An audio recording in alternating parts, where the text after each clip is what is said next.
and I came back last night about somewhere between 11 and 12, and I thought, well, it's too late to write anything down about what I'm going to say today. So I thought I'd do it this morning, but the weather kind of distracted me a little bit. So I'm kind of winging it a little bit because y'all have heard me talk about this particular program before. And also, the weather was kind of bad this morning, if you didn't notice. A lot of times we worry about the guys waking up and getting here on time, but with the weather service blasting the horns this morning, that was no problem. So, and also, this is a very responsible group of guys, I got to tell you that, which is one reason they got rings on their fingers. So, I mean, that does have something to do with it. One of the most holy places, well, maybe not holy is the word, but one of the most prayerful places that you will find on a Friday night is a high school football field. Airfield can have prayers going up all over the place. My son was a kicker, and I can tell you right now that when he would go out on that field, I would always say a little silent prayer that when he came back, that the score would be different than when he went out. And sometimes the prayers work, sometimes they didn't. But anyway, I'll take another good prayer for places over there at Warren Central, especially in the playoffs when we go for 2 and we don't make it.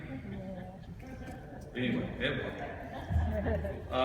this is our 7th year to have this football ministry, and the word ministry seems kind of odd to me, Bart. It seems more sort of like a mission, I guess. We have a good time doing it, so that's crucial. If you have a good time doing something, you realize that the people that are participating in it are having a good time, then that's truly important.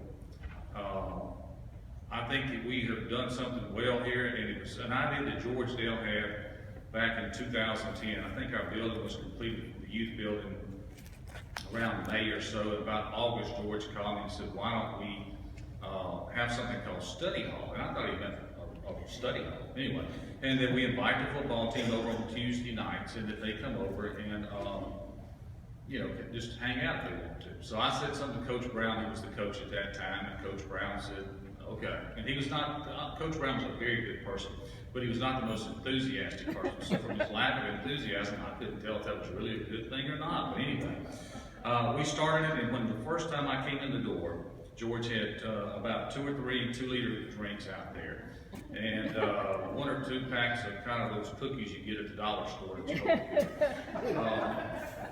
And I said, George, it's August. It's hot outside. How many people do you think are going to come to this? And he said, I don't know. And I said, well, however many come, they're going to need more to drink than that right there. And so I ran up to the store, and the rest we've eaten well since then. Anyway, this is basically, I guess you'd call a relationship ministry. I went to a graduation for my niece in Tennessee, in Memphis, Tennessee. And Germantown High School graduated from the large church, I can't think of the name of it anyway, the Big Baptist Church. Anyway. But the guy that got up there from the church mentioned the term intentional hospitality. He said this is one of our forms of intentional hospitality. And I think this is kind of what this is. We open the doors, we don't care who comes in as long as they're a Clinton era, present, or former Clinton era. But some of the people that make this work, in fact, the people that make this work are y'all to start with, because this is not in our budget at the church. If you look at our budget and you say, now, where's the football? It's not. You put your name on a check or on money that you give me to go to the grocery store with, and that helps to get this thing off the ground. But the people that get it going on a Tuesday night are TK Barn, who was unable to be with us today, TK Lewis Oswald, who's with us right here, Samir Focolati, who's up in the choir with us, George Dale, and Norma Baker. Norma's not with us today, that's a shame. Norma is a big hit. If it can be made with tomato sauce, whether it be Sloppy Joe's or lasagna, or whatever, chili, if we can do it with tomato sauce or whatever, we can do good work with that. And we eat well. TK is a good server. TK is a big man. I don't know if you remember TK from last year, but he's a fairly large guy, about 6'7" or so. big broad frame, and when he's usually serving, you get a TK size serving, which is a good thing after football practice. Like I said, I've kind of joked about George every year.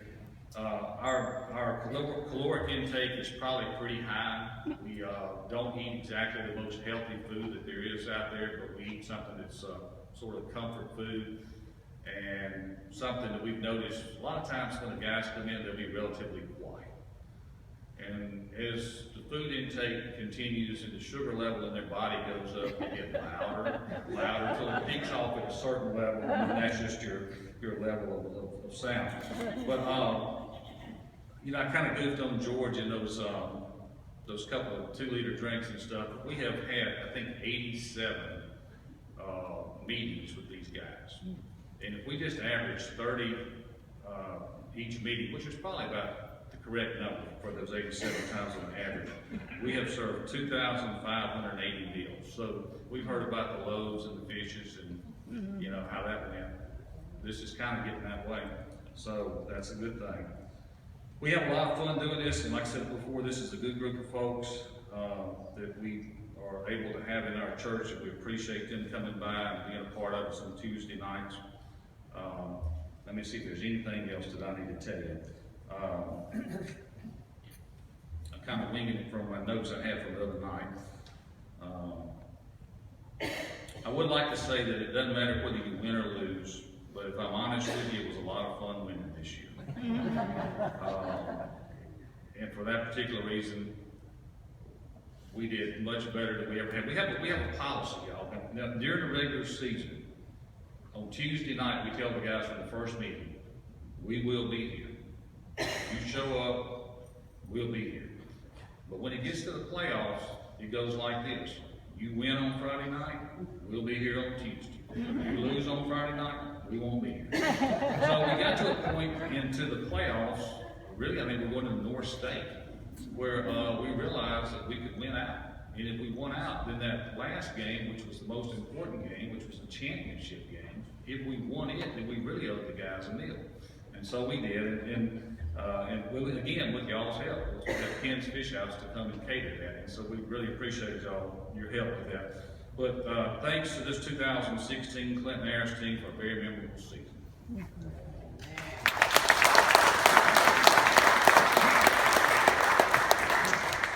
We also proved at Ken's Fish House that all you can eat, the truck ran out of food. So.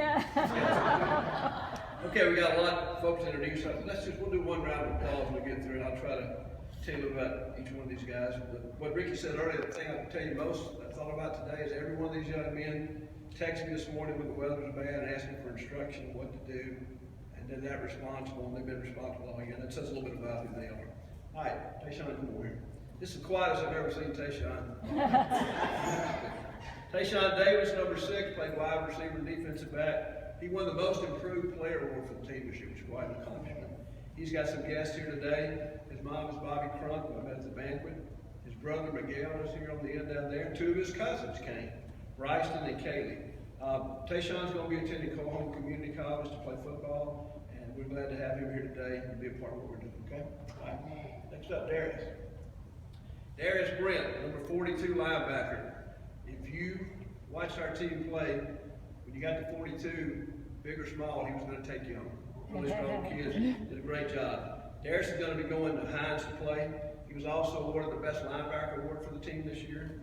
I had the pleasure of meeting his parents at the banquet. They're also here today. Lester, his dad, is here. And Bernice, I know they're proud of him. Darius is a fine young man. He may be a little quiet at times, but he's not quiet on the football field. So we're proud of him. We're proud of him being here today. Look forward to good things from you as well. Okay. Rashad Toller, number 8, played defensive back. Rashad's been coming almost a couple of years, but maybe some is even his sophomore year. He's going to be attending Southern USM, go to school there. Did a great job this year, played a lot of defensive back with the team, big part of our championship run. Rashad Toller. Okay. Thank you. This is young man, Jacoby Hearn. If I took the time to tell you all I know about this man, we would run out of time. But a special guy. A lot of things that he does. Probably one of the most popular guys at Clinton High School, and also one of the most responsible guys at Clinton High School. telling you, he's that strong. His mom and dad are here today, and Natasha, that's right there, and Derek. And I met them at the bank this year, and I know now where you get a lot of your good skills from. Really good. This is a fine young man. Jacoby started attending some when he was a freshman. We set as a football band on April 10th. If we had an attendance record, Darius Mayberry, also came freshman, he and Jacoby would probably win. They've probably been the most times. They come all the time, and it's almost become like family to us. Fine football player. He's going to continue his career at Gulf Coast Community College with scholarship. He also won several awards. He was All-State, he was a team captain, he was defensive MVP of our team, and got everybody excited in the state championship game. We faked the punt, gave it to Jacoby, and everybody was about to run out of the field. We were so excited. That was exciting. That was a great game. We didn't got to go to that. So we're proud of Jacoby as well. He's going to make just a couple of comments and we'll wrap it up. I just want to say on behalf of me and my teammate, we generally thank y'all all for letting us use y'all's church and for building that over there. We had a good time these past 3 or 4 years with Mr. Nations, and yeah, thank y'all.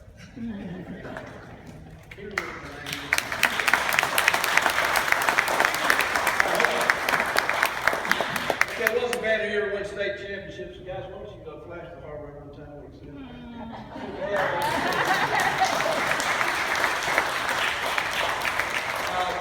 Your generosity to scholarships this year is $750. I appreciate you donating that. I wish I could tell you all the things that I heard at the banquet about thanking you as Northside Church for what you do, how you support these young men, and reaching out and making Clinton an inclusive community. And I thank you for that as well. When we get through, I want you to give these folks a Northside welcome. Let's do one thing. Let's give all of them a round of applause to the parents.